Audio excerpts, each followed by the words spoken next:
Hello, good morning, welcome, or good afternoon, good evening, depends obviously when you are watching the video. Welcome to Glasgow Rangers Nation. I'm your host, Owen James, and this is your Champions League draw reaction, guys. The Champions League draw has been made this afternoon, whenever the hell it was. It was at some point. It was the most boring, process ever. I'll have to say I watched it. Even my computer gave up the ghost halfway through the fucking draw. It was so boring. Some of the teams as well that were in this draw, I've got to admit, genuinely must be made up. Because I'm sure I saw DFS, which is a furniture store, mentioned at some point. Noah, the character from the Bible, mentioned at some point. There really must be just genuinely, I don't know, teams that you look at and you think, that's not a real football team. But there we go. Hey, what do I know?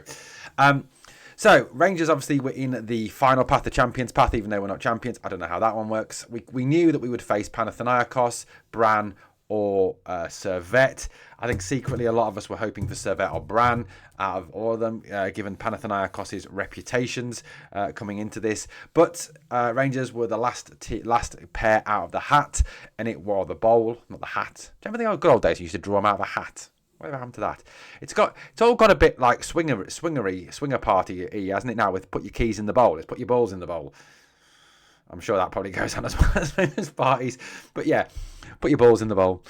No, guys, please don't do that. It's just fucking. I've just got this horrible image now. Please stop it. But yeah, so Rangers were drawn against Panathinaikos of Greece in the second qualifying round. The first leg will take place at Ibrox. I would have preferred it, given the fact that I think Panathinaikos were probably the toughest team to take in this phase. I would prefer it if we'd had Ibrox as the second leg. Gone to Greece, done a bit of a defensive job there. Perhaps had a 0-0 or 1-1 or lost 1-0 or something like that, and then brought them back to Ibrox.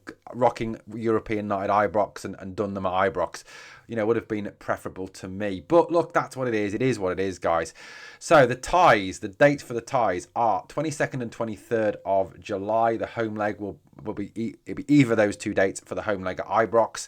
And the away in Athens will be on the 29th or the 30th against Panathinaikos.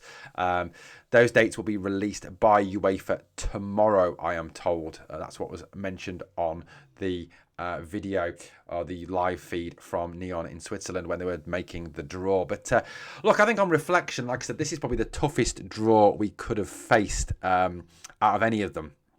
Panathinaikos are a good team. They're going to Greece, as we know from playing Olympiakos last season. It's tough. It is tough, because as we saw at Olympiakos, the atmosphere is pretty scary out there. It is a very intense atmosphere. I think the one sort of positive we can take from that, as we went to Piraeus, we got a draw last there in the Europa League, and Olympiakos won the Greek league. So they're the better team in Greece last season. They had 75 points, I think, to Panathinaikos' 59. So the fact we went there, got a draw against Olympiakos, you've got to kind of take that as a positive going forward. But in terms of Panathinaikos, they're a team with strong European pedigree. They did well. They've done well in the past. They finished lots of points behind obviously Olympiakos. Rui Vitória is their head coach. He was appointed last October after Diego Alonso left.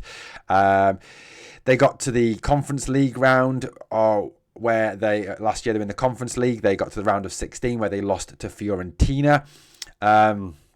The manager is Portuguese. He has got a very impressive CV as well. He spent 4 years at Benfica. He's also been with the Egyptian national team, so he has pretty much a good pedigree.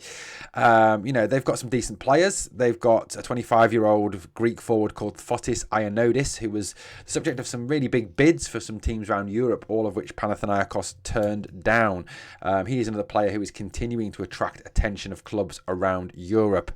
They've also got Facundo Pelestri, the very talented Uruguayan who came through the youth system at Manchester United. He's another player that is going to be a threat. And Tete is another player that they have as well, plays right side of an attacking three. Again, a very decent player. So Ioannidis, Pelestri and Tete are kind of their players to watch. If, of course, those players are still here come that tie. As we all know, anything can happen in the next few months. Because, look,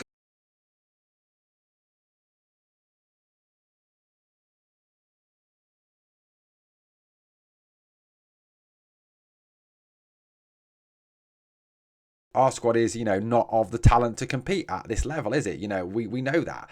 We know that we've got 28 players here who, at the moment, wouldn't, I don't think, be good enough to compete in this league. Wouldn't be out of a position to kind of, do well enough to actually progress it in the Europa League. So, at the end of the day, this is a very tough tie. This is a very tough tie for Rangers. Sorry, the video's gone off. I don't know why the video's gone off, but we'll just keep going all the same. It's going to be tough. It's going to be hard to get the win. But look, you've got to have faith that if we can get some new players in before this tie comes about on the 22nd, that we can actually go on to win it. That's got to be the hope, hasn't it? That's got to be the hope, that we go on to win it. Right, guys, thank you for watching Glasgow Rangers Nation. As always, if you enjoyed the content, please like, comment, share, and subscribe. Thanks for watching. Remember always, we are the people.